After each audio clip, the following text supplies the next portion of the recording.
먼저 인사부터 좀 드리겠습니다. 인사부터 하고. 아이고, 사회 보려고 올라섰던 기분하고 지금은 사실 떨립니다. 그렇지, 맞아. 사실 삶과 죽음의 차이가 하루가 아닌 반나절 아닌 30분 내에도 결정이 될 수 있다는 거 체험을 했던 사람으로서 저를 이렇게 세워서 여기까지 인도하신 하나님께 먼저 감사를 드리고요. 사경을 헤매고 있을 때 어디선가 여러분들의 기도 소리와 여러분들 응원 소리가 살아 돌아가야 되겠다는 그 엄청난 에너지로 제가 오늘 이 자리에 선 게 아닌가 하는, 그래서 이 자리를 빌어서 여러분들에게 감사를 드립니다. 고맙습니다. 그래서 내가 이제 코로나가 왔다는 말을 듣고 내가 전화를 했어요. 이제 교수님한테 전화를 했더니 음성 자체가 벌써 골로 가게 생겼어. 귀찮아 갈락갈락하고 그래서 내가 난리를 쳤어요. 빨리 병원으로 가고, 아니 병원에서 안 받았는데 하도 사람들이 환자가 많아서 빨리 일반 택시 타고 서울대 그 의과대학 그 서울대 병원으로 그냥 응급실로 몰고 들어가라고. 몰고 들어가면 응급실에 법상 못 쫓아내게 돼 있어. 자기 병원에 온 사람은 대책을 세우게 돼 있으니까 빨리 하라고 내가 막 여기 비서한테도 막 소리를 치고 난리를 쳤더니, 그래서 이제 서울대 병원에 갔어. 이제 가니까 서울대 병원은 포화 상태지. 사람들이 다 있으니까. 그래서 응급 조치하고 인천병원으로 이제 다시 이송을 해서 살았는데, 완전히 이제 사실은 거의 이제 갔거든요. 거의 생명을 포기할 단계인데 이 영적 체험이 일어난 거야. 자, 거기에 대해서 말씀 한번 해주시고. 사실 제가 그 정가훈 목사님 알고 난 이후에 개인적인 연락이나 뭐 이런 것들이 좀 뭐 신뢰가 되고, 가시는 길에 제가 쓸데없는 이 뭐 피해를 끼칠 것 같아서 한 번도 전화를 해보거나 개인적 통화를 해본 사실이 없습니다. 뭐 사람들이 친한데 뭐 충분히 할 수 있지 않겠나 이러는데 해본 적이 없어요. 제가 쓰러지고 사경을 헤맬 때 전화를 하셨다고 하더라고요. 나중에 들었어요. 그래서 저희 그 준피디 보고 빨리 차에 태워서 병원으로 가라.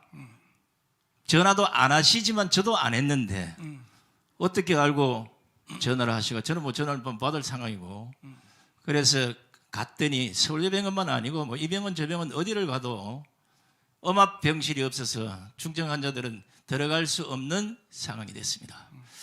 그래서 119를 타고 곳곳을 헤매다가 한나절 반을 119 차 안에서 왔다 갔다 하는, 뭐 제가 죄송합니다만은 생명이 끊어질 수도 있고 안 끊어질 수도 있는, 재수 없으면 황천길 가는 거고 재수 좋으면 살아나는 거고, 하나님이 구해주시면 분명히 살아날 것이고, 믿음이 약한 저에게 하나님이 버리신다면 결국 저도 세상을 가져갈 수밖에 없지 않겠느냐.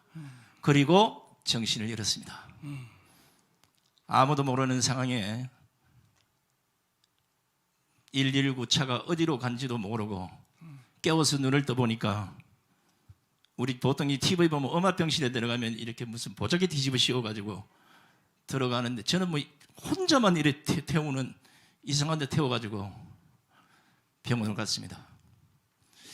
중증 환자는 보통 한 4명 정도가 한 방에 같이 있는데 저는 1인실로 올라갔고, 온몸에 숱한 바늘을 꽂고 산소호흡기를 꽂고 뭐 할 수 있는 조치는 다 한 것 같습니다.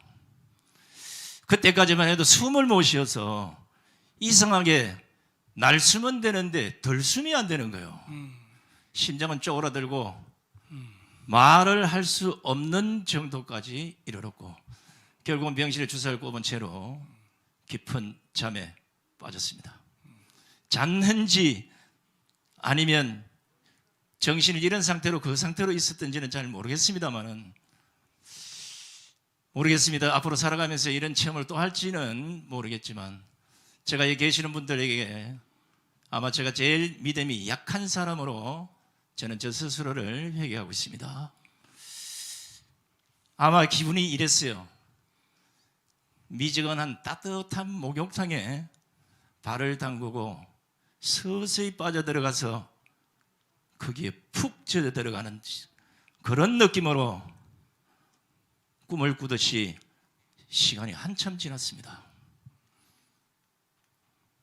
꿈인지 현실인지 현몽인지 아니면 하나님이 가시는 길을 지금 보고 계시는지는 모르겠습니다만은 제가 어느 비탈진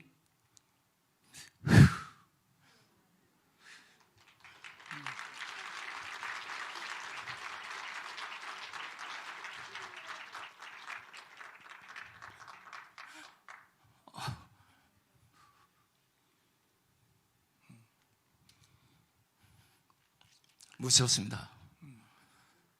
비탈진 산길 밑을 혼자서 걸어가는데 저쪽 어디선가 누가 너무나 슬프게 옵니다. 저는 멀쩡한 사람으로 걸어가고 있는데 너무나 슬피 울길래 제가 도대체 누가 이 껌껌한 데서 저렇게 울고 있는가 하고 가까이 가는데 오지 말라는 거예요. 그래도 너무 궁금한 나머지 끝까지 갔습니다. 가서 보니까 앉아 울고 계신 분이 정강훈 목사님이에요.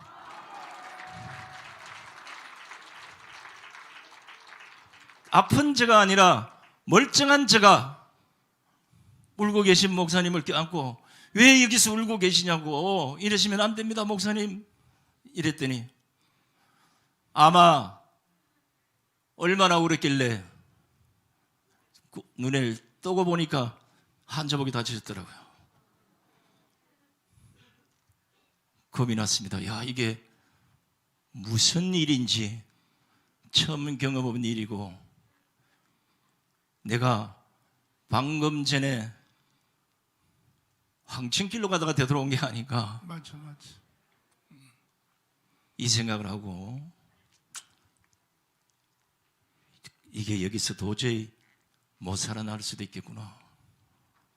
아니 내가 이러면 안 되는데 강화문 광장 가서 아직도 목소리 지를 일이 수탁이 남아있는데 이거 아닌데 그래서 혼자서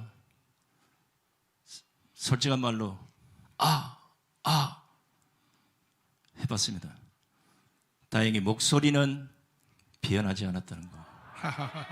하나님께서 아직도 목소리는 써야 되겠다고 남겨두신 거고요. 그런데 의사가 올라와서 폐가 너무나 많이 망가져서 아마 엄청난 시간을 병원에서 보내야 될 것 같습니다. 그래도 살아야 되겠다는 이 욕심, 내가 분명히 살아서 이 병원에 나가야 된다. 그 악을 쓰고 솔직히 뭐 그렇게 자주 해보는 기도는 아닙니다만은 간절히 하나님께 살려주십시오. 제발 살아 돌아가서 강화문에서 정강훈 목사님은 같이 이 대한민국을 구하겠다라고 좀 제발 좀 살려주십시오. 그런데 이상한 일이 또 벌어졌습니다. 병원에 입원해서 깨어나기 전까지 밥 한 숟가락, 죽 한 숟가락, 물 한 모금 못 먹었던 제가 아침 밥상에 들어오는데 밥 냄새가 너무나 좋은 거예요. 하나님 고침. 야, 저 밥을 먹을 수 있겠는가? 뭐 보시는 하지만 뭐 허름한 밥이 하지만 뚜껑을 열고 첫 숟가락을 떴는데 어머나 밥이 꿀맛인 거예요. 모래알이나 유리알 같았던 쌀이 김치가 세상에 이보다 더 맛있을 수가 없었습니다. 밥 한 톨, 쌀 한 톨 남기지 않고 모두 먹어치웠습니다. 그 전까지는 진짜입니다. 물 한 모금도 못 마셨어요. 너무 쓰고 그거 넘기기가 너무 불편했어요. 다행히 하나님께서 잘 돌아오지 않는다는 후각과 미각까지 되돌려 주셨어. 저녁까지 잘 먹고 1인실에 평생 있어야 될 이 몸이 의사도 놀라듯이 다음날 4인실로 다시 내려옵니다. 의사가 아니 당신은 어떻게 무엇 때문에 그렇게 살려고 발부등을 치는지 환자들 중에 처음 봤다는 거예요. 저는 기억이 없습니다. 그냥 누워서 어떻게 했는지 모르겠는데 의사 선생님 그랬어요. 제가 모두가 의사 선생님께서 진짜 극진히 치료해 주시고 이래서 나은 결과가 아니겠습니까? 이랬더니 당신이 살고자 하는 그것이 너무나 컸길래 아마 이런 빠른 치료 속도가 있지 않느냐 이렇게 말씀하시더라고요. 자, 여기까지 끝났으면 좋을 텐데 이 얘기를 해야 되나 말아야 되나 하다가 고민도 많이 하고 겁도 났어요. 이런 얘기 또 잘못해서 또 뭐 이상한 뭐 저런 오해에 시달릴까. 그래서 제가 사실은 뭐 찬송가를 뭐 교회 와서 부르고 뭐 평소 이제 어쩌다가 이제 가끔 부르고 이러지만 병실에 누워서 찬송가를 부른다는 건 뭐 생각도 못 해봤습니다. 4인실로 내려와서 그날 저녁에 잠을 자고 진짜 편해졌어요. 일어났는데 옆에 계시는 그 분이 시각장애인인데 저보고 아침에 이러더라고요. 아니 무슨 찬송가를 얼마나 좋아하시면 누워 자면서도 찬송가를 부르십니까? 그러더라고요. 그래서 제가 무슨 찬송가를 불렀습니까? 이러니까 아니 찬송가를 계속 흥얼흥얼. 사실 이제 그 안에서 다 중환자들이니까 뭐 시끄럽고 이런 거 싫어하는 사람도 있을 수 있잖아요, 그죠? 저는 몰랐습니다.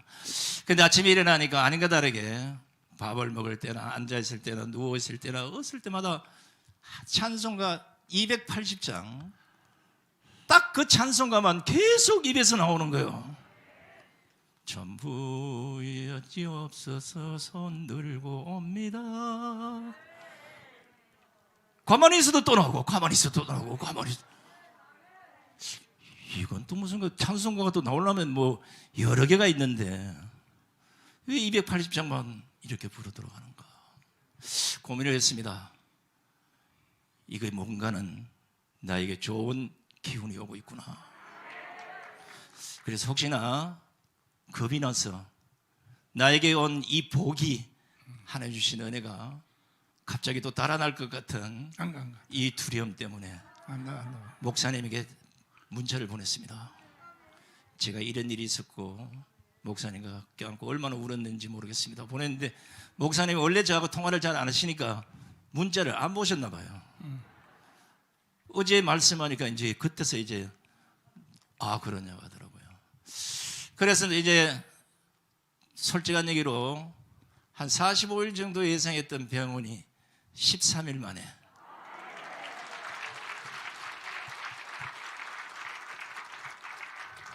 퇴원을 하게 됐는데 선물이 하나 또 있었습니다. 제가 크리스마스 이브나 크리스마스 때나 아니면 연말이라도 다시 내가 있던 곳으로 돌아가서 같이 찬송가 부르게 되면 얼마나 좋겠냐. 누구 말 따나 이제 아팠다가 조금 나으니까 별 생각을 다 한다고. 근데 그런 생각을 하고 있는데 하루인가 이틀인가 지났는데 의사 선생님이 오시더니 신기할 정도로 회복 속도가 상당히 빠르십니다. 그래서 제가 도저히 안 돼서 너 알아 이제 목사님 설교하는 거 그 안에서 뭐 TV가 없으니까 이제 난 못 듣게 이어폰 끼고 목사님 설교를 쭉 듣고 있는데 사실 제가 그 눈물을 잘 안 흘리는데 문재인 죽기 전까지는 제가 절대 안 울겠다고 약속을 했는데 모르겠습니다. 뜨거운 눈물이 그렇게 계속 흘리면서 제가 정광 목사님을 다시 생각하게 됐습니다. 제가 정광 목사님 처음 뵙기 이전에 저도 똑같이 욕이나 하는 그리고 뭐 그냥 들리는 이런 낭설처럼 그런 분의 정광 목사님으로 생각을 했고 그 위에 만났어도 열심히 우리 김학성 교수님이 아마 그 비슷한 말씀하신 것 같은데 정광 목사님에게 진실을 알아봐야 되겠다는 이 기자적 속성이 있어요. 그래서 쭉 지켜본 결과 그리고 이번에 고통을 당해본 결과 그리고 또 그 이후 설교를 이제 듣고 난 이후에 제 판단이 맞았다는 결론에 이르렀습니다. 가장 먼저 나라 사랑하는 애국심이 누구보다도 완벽하시고 출중하시고, 우리가 예수한국 복음 통일 다른 사람들은 어떻게 할지 잘 모르겠지만 그날이 오면 대한민국은 분명히 우리가 생각하는 그런 나라가 될 것이라는 건 확신했었습니다. 무엇보다가 오늘 또 설교 중에 그 말씀을 또 하시던데, 제가 정원 목사님 가장 믿었던 건 하나였습니다. 나라를 잃고 나서 그 나라를 찾겠다고 독립수산이 뭐니 목숨 버려갈 그런 시간이면 차라리 나라를 빼앗기지 않도록 지금 노력해서 나라를 찾아야 되지 않겠느냐. 그런데 오늘 이스라엘에, 아까 바벨론에 우리 노래도 들었습니다만, 그렇게 70년 세월을 그렇게 고통받고 다시 되도록 안들 뭐 하겠습니까? 있는 나라 제대로 지키는 게 맞다. 오늘 이제 이 설교를 들으면서 그래, 판단을 잘했구나. 내가 아무도 이렇게 아는 사람이 별로 없는 어떤 다른 교회 가서 혼자 울고 기도한들, 물론 뭐 거기다 장소나 뭐 관계 없다고는 좀 봐요. 그런데 나라 사랑하는 애국심이 출중한 성도들과 한껏 기운을 같이 하고 그걸 앞서 이끌고 가시는 지도자 우리 정하원 목사님을 우리가 뒤에서 똑같은 생각으로 밀고 간다면 분명히 대한민국은 본래의 모습으로 돌아가리라 확신합니다.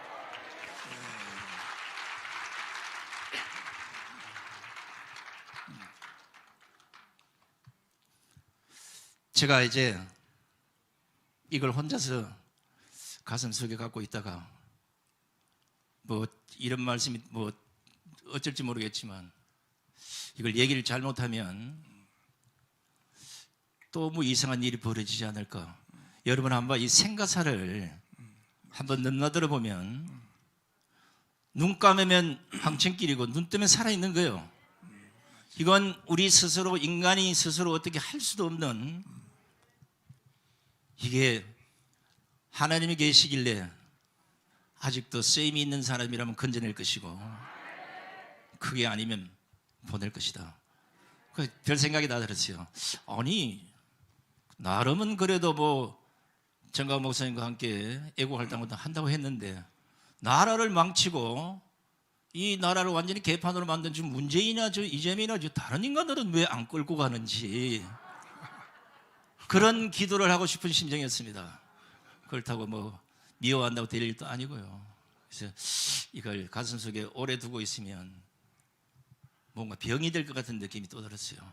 눈만 감으면 그날 그 장면이 자꾸만 떠올라서 안 되겠구나 해서 어제 저녁에 우리 국민대회 끝나고 제가 목사님 찾아뵙고 이런 상황이 계속 돌아오는데 겁이 납니다. 나는 그 현장을 꿈이든 뭐든 보았기 때문에 또다시 그럴 일이 자꾸 닥쳐올 것 같은 느낌. 아니 31일 날 이제 가서 마지막 이제 망가진 폐가 어느 정도까지 회복이 가능한지를 이제 판단을 받게 됩니다. 그날도 아마 하나님이 제게 은혜를 베푸셔서 완치가 됐으면 좋겠지만 그렇게 될 거라고 확신합니다. 그래서 어제 목사님께서 제게 안수기도를 해주시면서 하나님이 너를 구하셨다. 맞습니다.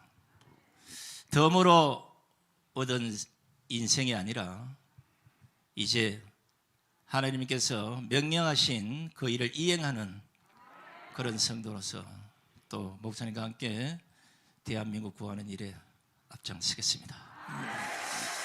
할렐루야. 감사합니다. 맞습니다. 하나님의 손길은 평소에 보다가 병원의 응급실에 가보면 실감 있게 느낄 수 있어요. 똑같은 조건에 들어왔는데도 한 사람은 간단 말이야. 근데 한 사람은 산단 말이야. 거기서 하나님의 그 손길이 아주 민감하게 움직인다는 것을 병원 가보면 알 수 있어요. 우리 송 교수님은 하나님이 직접 살리셨어요. 할렐루야. 앞으로 예수한국 복음통일에 앞장서 주시기를 바랍니다. 제가 진짜 그 생각을 해보니까 하나님이 뭐 큰 일도 뭐 있겠지만 큰 일이 이제 정원 목사님 하시고 우리에게는 작은 일도 하라 하심을 제가 느낀 게 하나 있어요. 자, 모두가 다 아파서 사경을 헤매고 손가락도 까딱거리기 싫은 그 병실에 이렇게 4명이 누워 있는데 그 4명 중에 하필이면 시각장애인 79살 되신 분이 저 옆자리에 오셨다고요. 자, 이분은 앞도 안 보이지, 중증 환자지. 그런데 저도 만약에 깨어나지 못해서 그 상태로 있으면 아마 그것도 못 도와드릴 텐데 깨어나 앉아 있으면서 그분을 보니까 아, 내가 저분을 도와드려야 되겠구나. 그래서 화장실 갈 때도 이렇게 가시 해주시고 밥 먹고 나면 그 밥그릇 다 덮어서 이렇게 다 하시고 뭐 이렇게 했는데 뿌듯했습니다. 그 작은 공간 안에서도 하나님이 시킨 대로 그런 남에게 사랑을 베풀 수 있다는 거, 그걸 직접 체험하고 돌아왔습니다. 감사합니다. 네, 고맙습니다. 큰일 하시길 바랍니다. 오랜만에 올라왔는데 성대는 멀쩡한지 한번 보고 내려가겠습니다. 괜찮겠습니까? 할렐루야! 됐어, 살았어.